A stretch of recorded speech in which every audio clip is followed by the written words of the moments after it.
Hi, this is my wife Kimberly, and my name is Rod. And AJ asked us to share a little bit about our story.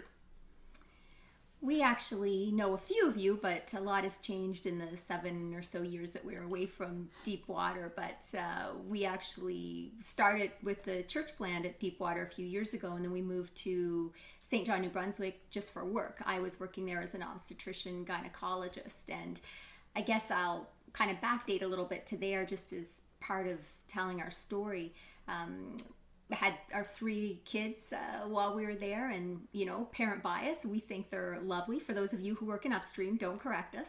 And I worked as a busy obstetrician there, and over time, especially the last couple years we were there, we just really felt that we were living life outside of how God intended us to, that I really needed to be home with my kids more and my family more, and just we weren't doing what we felt God wanted us to do. We felt that we were supposed to be doing some kind of ministry for him, and we were trying to sort that out and what that might look like.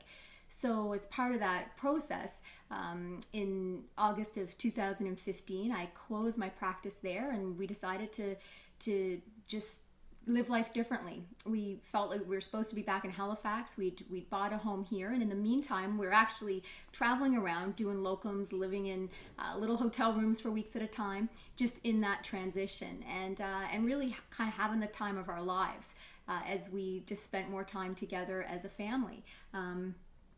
And really felt that this transition was happening and that something new and fresh, I guess, was on the horizon. It changed really significantly when in January of 2016 I was diagnosed with very advanced, aggressive, metastatic, terminal colon cancer. So it was just this overnight, what happened? Where did all of our dreams, all of the stuff we saw happening and changing, and this new start with life, how did it turn into this, I guess? And throughout that, I'd definitely be lying to say that there wasn't some disappointment in that. Like, how does this look? How can this be? We're relatively young, not young compared to many of you guys, but young with these three little kids, and this isn't how we saw our life going. But what we've discovered through all of this, and through, I guess, just choosing to have faith in the God we say we believe in, is that he is faithful, and we're learning a lot more about that through this process. Yeah, it's tough to see the person you love more than anything else in the world go through this kind of thing, and I think for me, the thing that has helped as much as anything to process all this stuff is the understanding I had of who God is, even before all this stuff happened.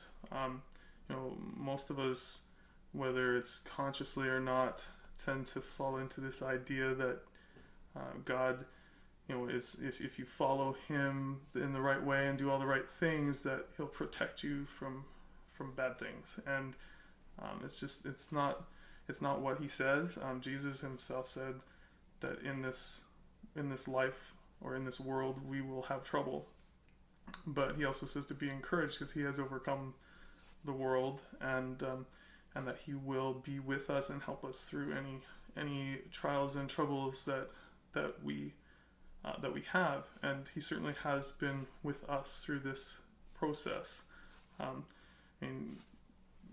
God also says that he can bring good out of any situation.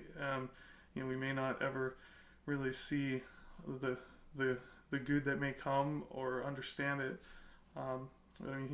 He has drawn us closer together, and he has drawn us both closer to him through this time.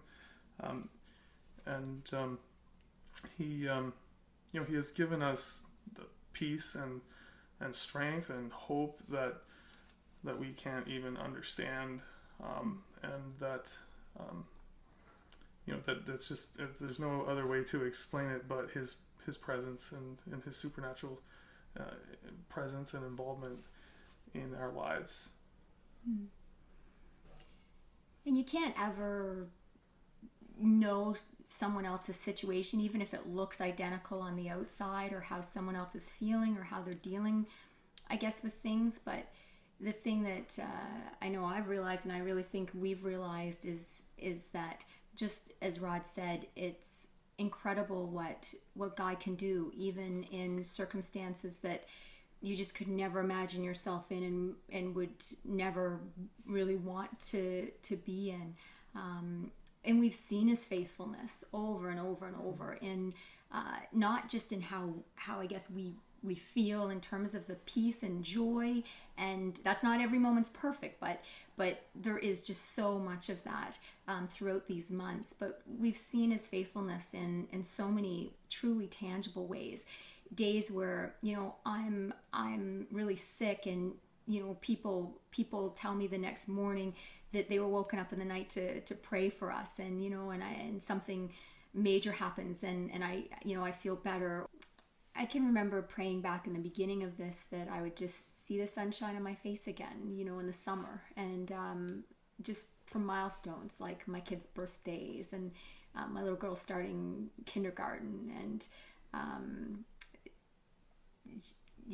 those things have happened, and I've had just some of those blessings already, and we have drawn so much closer together as a family, like Rod was saying,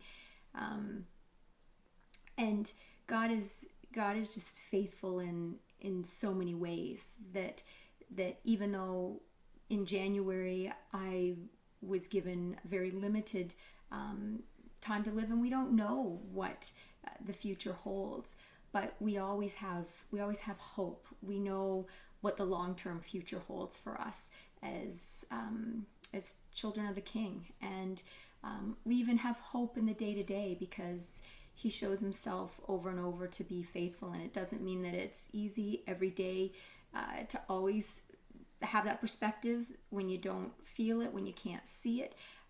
It's hard sometimes, but he's faithful in the supports that he puts around you as well. I mean, that is one thing for us, just the community and the people praying for us and lifting us up has been huge.